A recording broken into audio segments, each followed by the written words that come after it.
What's good, anglers? It's Jack from Hipster Lure Co.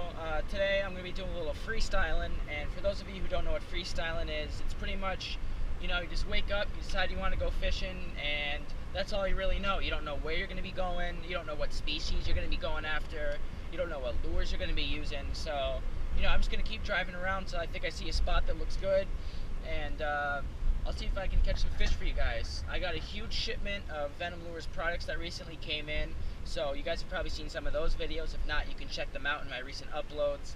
And yeah, I'm not really too sure what I want to throw. It just depends what lake I go to. There's a bunch of products that I'm really interested in trying out. I've tried out pretty much all of them already, but there's some I still really want to try out in depth. So I'll probably get a chance to do some of that today. And as well as show you guys some possible techniques that hopefully you guys can learn something. So yeah, we'll see how it goes, and I'll report back to you guys.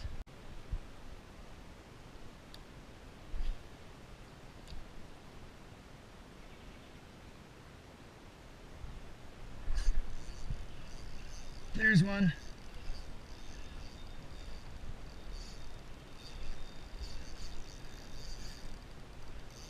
He's got me in the weeds. Oh, that's a nice one. That's a real nice bass. Stay hooked. Oh yeah. Oh yeah. Come on.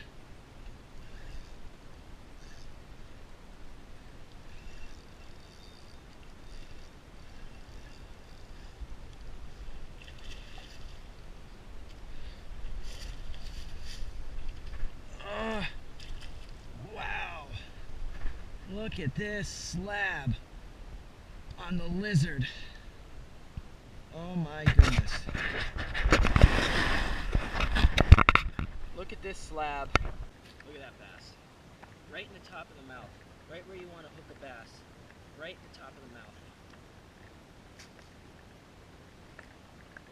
We'll release this fish right here.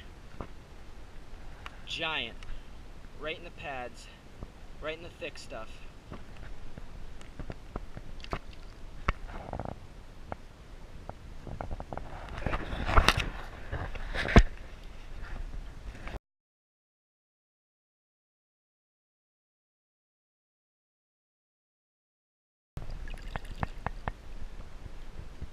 So I want to talk to you guys briefly about the bait I was using when I caught that monster bass. So as you can see here, this is the 6-inch Venom Lures Salt Swamp Lizard. Now this is pretty comparable to, like, say, a Zoom lizard, but it does have a few key differences that I do want to talk about. It does have the paddle tail like the Zoom lizard. However, it has these little appendages like that you can see here, if you can see. And it also has a much fatter profile, and you can see it has a nice little pattern. And the neck is much stouter.